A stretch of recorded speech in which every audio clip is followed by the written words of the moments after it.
ಶ್ರೀ ಶಿವಪುರಾಣ ಪಾರ್ವತಿ ಖಂಡ.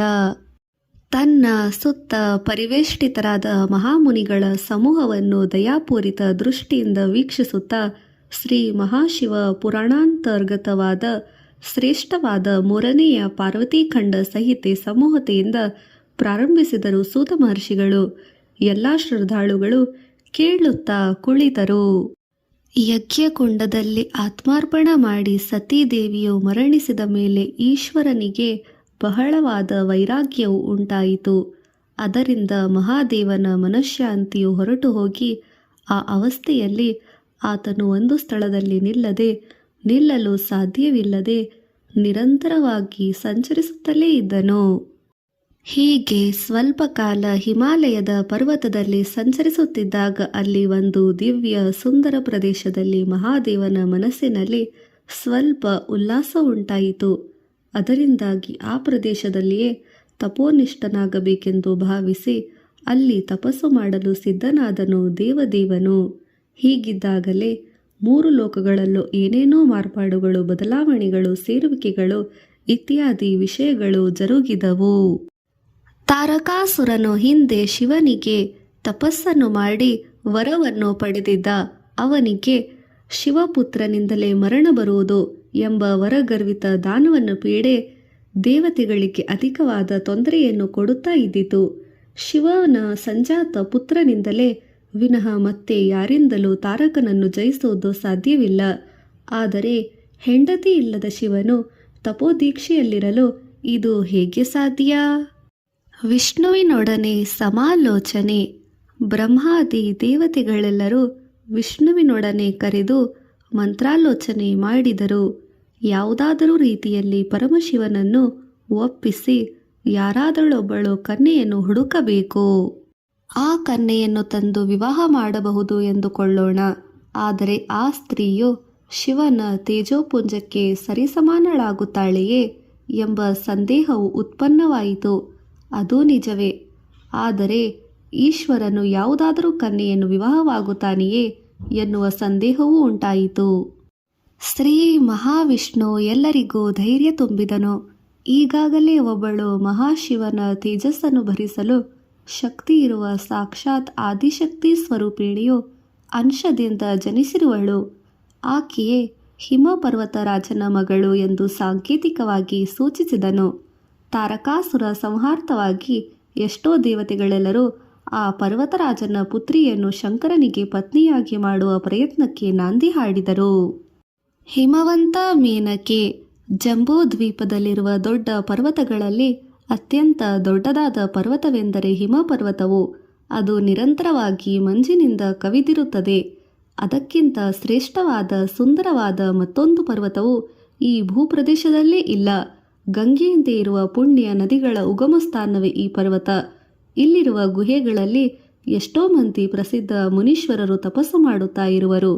ಯಕ್ಷ, ಕಿನ್ನರ, ಕಿಂಪುರುಷಾದಿ ದೇವತಾಗಣಗಳು ಈ ಹಿಮದಿಂದ ಆವೃತವಾದ ಶಿಖರಗಳನ್ನು ಸಂದರ್ಶಿಸಿ ಸುತ್ತುತ್ತಿರುತ್ತಾರೆ. ಪಿತೃದೇವತೆಗಳ ಮಾನಸ ಸುಪುತ್ರಿ ಮೇನಕಾದೇವಿ. ಈಕೆಯು ದೇವಲೋಕದ ನಾಟ್ಯ ಸುಂದರಿ ಮೇನಕೆಯಲ್ಲವೆಂದು ಗಮನಿಸಬೇಕು.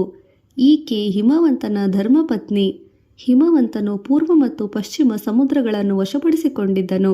ಸಕಲ ಸದ್ಗುಣಗಳನ್ನು ಹೊಂದಿ ಆ ಸದ್ಗುಣಗಳಿಗೆ ತಕ್ಕಂತೆ ಗಾಂಭೀರ್ಯತೆಯನ್ನು ಹೊಂದಿ ಅನೇಕ ಮಂದಿ ದೇವತೆಗಳ ಮಿತ್ರನಾಗಿದ್ದನು.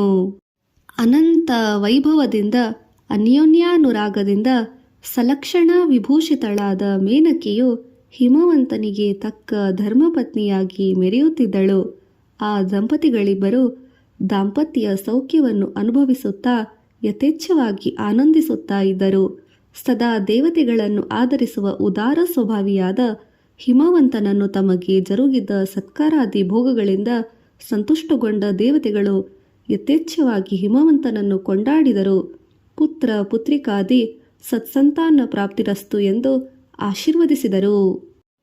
ಕಾಲ ಕ್ರಮೇಣವಾಗಿ ಅವರಿಗೆ ಆದಿಪರಾಶಕ್ತಿ ಅನುಗ್ರಹದಿಂದ ಮೇನಕ ಎಂಬ ಪುತ್ರನು ಜನಿಸಿದನು.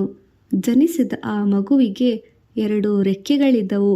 ಅದು ಪಕ್ಷಿಗಳಂತೆ ಒಂದೆಡೆಯಿಂದ ಮತ್ತೊಂದೆಡೆಗೆ ಹಾರಾಡುತ್ತಾ ಇದ್ದಿತು. ಒಂದಾನೊಂದು ದಿವಸ ಆತನು ಮಾಡಿದ ತಪ್ಪಿನಿಂದಾಗಿ ಲೋಕಕಂಟಕನಾಗಿ ಎಣಿಸಿ ಇಂದ್ರನು ಕೋಪದಿಂದ ಆತನ 2 ರೆಕ್ಕೆಗಳನ್ನು ಕತ್ತರಿಸಿ ಹಾಕಲು ಯೋಚಿಸಿದನು.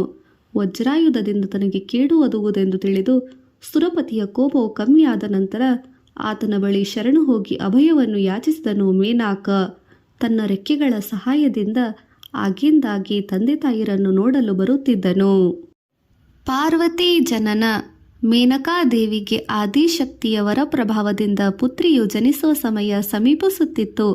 ಆಕೆಯು ಗರ್ಭವತಿಯಾದಳು. ಹಿಮವಂತ ಮತ್ತು ಆತನ ಪರಿವಾರ ಸಮೂಹಕ್ಕೆ ಅತ್ಯಂತ ಆನಂದವಾಯಿತು. ಒಂದಾನೊಂದು ಶುಭ ದಿನ ಆಕೆಗೆ ಪ್ರಸವವಾಗಿ ಒಂದು ಹೆಣ್ಣು ಮಗು ಜನಿಸಿತು. ಆ ಬಾಲಿಕೆಯ ಜನನದ ಸಮಯದಲ್ಲಿ ಅನೇಕ ಶುಭ ಶಕುನಗಳು ಉಂಟಾಯಿತು.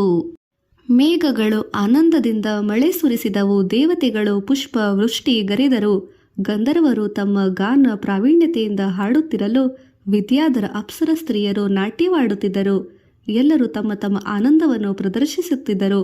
ಆ ಬಾಲಕಿಯು ಅಪೂರ್ವ ವರ್ಚಸ್ವಿನಿ, ರೂಪ ಲಾವಣ್ಯಿನಿ, ವಿಲಾಸಿನಿ, ಶ್ಯಾಮವರ್ಣ ಶೋಭಿನಿ. ಜಾತಕರ್ಮ ನಾಮಕರಣ ಸಮಯದಲ್ಲಿ ಕಾಳಿ ಎಂದು ಹೆಸರಿಸಿದರು. ಪರ್ವತರಾಜನ ಪುತ್ರಿಯಾದ್ದರಿಂದ ಪಾರ್ವತಿ ಎಂಬ ಹೆಸರಿನಿಂದ ಎಲ್ಲರೂ ಕರೆಯತೊಡಗಿದರು. ಆ ಹೆಸರೇ ಆಕೆಗೆ ಸಾರ್ಥಕವೆನಿಸಿತು.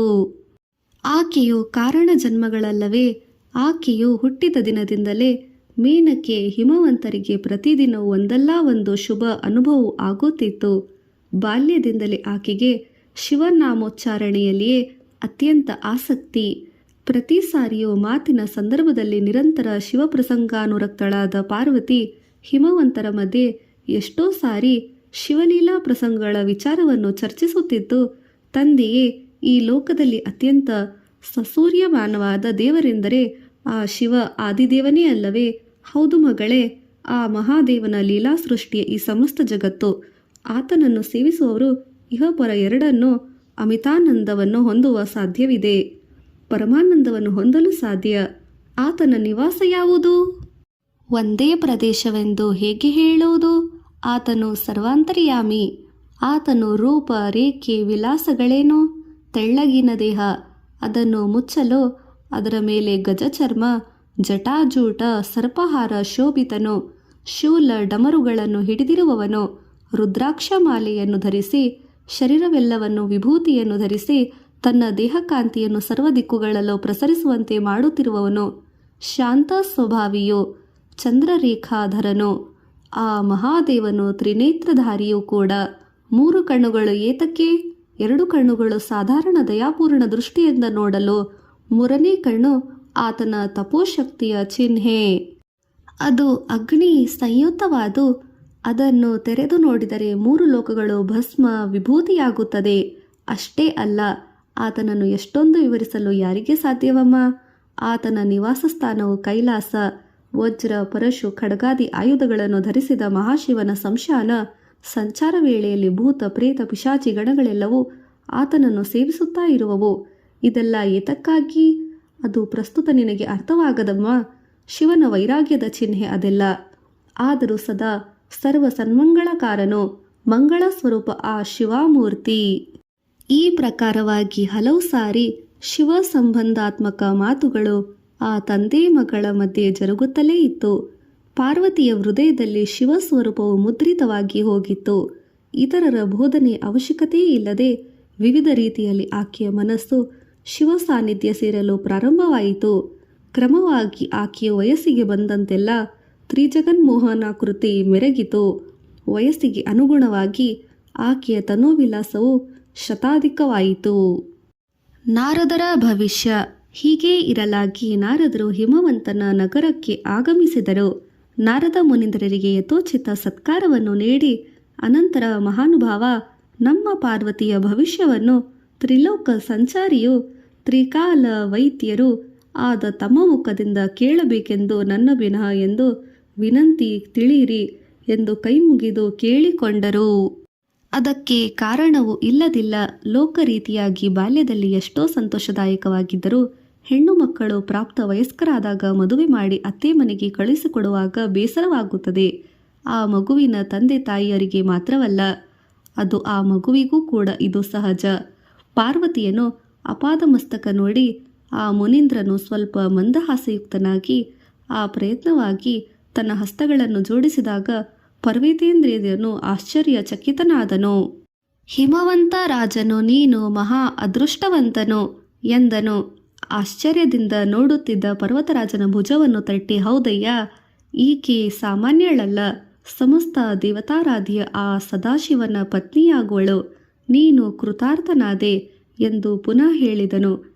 ದೇವರ್ಷಿ ನಾರದರು ಹೇಳಿದ ಮಾತುಗಳು ಎಂದೂ ಸುಳ್ಳೆಂದು ಯಾವತ್ತೂ ಜರುಗುವುದಿಲ್ಲ, ಸುಳ್ಳೆಂದು ಆಗುವುದೇ ಇಲ್ಲ. ಅದು ಸದಾ ಸತ್ಯ, ಅದು ದೇವರ ರಹಸ್ಯವು. ಶಿವನೇ, ಆತನು ನಿತ್ಯ ತಪೋನಿಧಿ ಅಲ್ಲದೆ ಪರಮತತ್ವ. ಆತನು ಈ ಪ್ರಾಪಂಚಿಕ ಸುಖವನ್ನು ಆಶಿಸುವನೇ? ಸ್ವಲ್ಪ ಕಾಲ ದಾಕ್ಷಾಯಿಣಿಯೊಡನೆ ಸಂಸಾರ ಮಾಡಿದವನೇ? ಆಕೆಯ ನಿರ್ಣಯಾನಂತರ ಕಠೋರ ತಪಸ್ಸು ಮಾಡಲು ಹೋದವನು ಹೇಗೆ ಕಲ್ಯಾಣ ವೇದಿಕೆಗೆ ಚಿಂತನೆಯನ್ನು ಮಾಡುವನೋ? ಅದು ಹಿಮವಂತನ ಮನಸ್ಸಿನಲ್ಲಿ ಉದ್ಭವಿಸಿದ ಪ್ರಶ್ನೆಗಳು. ಒಂದು ಕಡೆ ನಾರದರು ಹೇಳಿದ ಭವಿಷ್ಯವಾಣಿಯಿಂದ ಆನಂದವಾದರೆ, ಮತ್ತೊಂದು ಕಡೆ ಶಿವನ ಸನ್ನಿಧಿಯಿಂದ ಪಾರ್ವತಿಯನ್ನು ನಿಲ್ಲಿಸುವ ರೀತಿಯನ್ನು ಜರುಗುವುದೋ ಎಂಬ ಚಿಂತೆಯಲ್ಲಿ ಮೂಡಿತು. ನಾರದರು ಹಿಮವಂತನಿಗೆ ಬೀಳ್ಕೊಟ್ಟು ಹೊರಟು ಹೋದನು. ಆ ಸಮಯದಲ್ಲೇ ಶಿವನ ಸಪರಿವಾರ ಸಮೇತವಾಗಿ ತನ್ನ ಗಿರಿ ಶಿಖರಗಳಲ್ಲಿ ಒಂದೇ ಶಿಖರದ ತಪೋದೀಕ್ಷೆಗೆ ಬಂದ ವರ್ತಮಾನದಲ್ಲಿ ಕೇಳಿ ಪರಮಾನಂದ ಭರಿತನಾದನು. ಪರ್ವತರಾಜನು ತನ್ನ ಯೋಚನೆಯು ಕೈಗೂಡುವುದು ಎಂದು ಸಂತೋಷಿಸಿದನು. ತನ್ನ ಸುಕುಮಾರಿಯಾದ ಪಾರ್ವತಿಯನ್ನು ಶಿವಾರಾಧನೆ ನಿತ್ಯ ಕೃತ್ಯಗಳಿಗೆ ಸಾಕ್ಷಾತ್ ಆತನು ಸನ್ನಿಧಿಗೆ ಪ್ರವೇಶಗೊಳಿಸಲು ನಿಶ್ಚಯಿಸಿದನು. ಒಂದು ಶುಭ ದಿವಸ ತನ್ನ ಮಗಳನ್ನು ಕರೆದುಕೊಂಡು ಶಿವನ ದರ್ಶನಕ್ಕಾಗಿ ಶಿವನ ದರ್ಶನಾರ್ಥವಾಗಿ ಹೊರಟನು.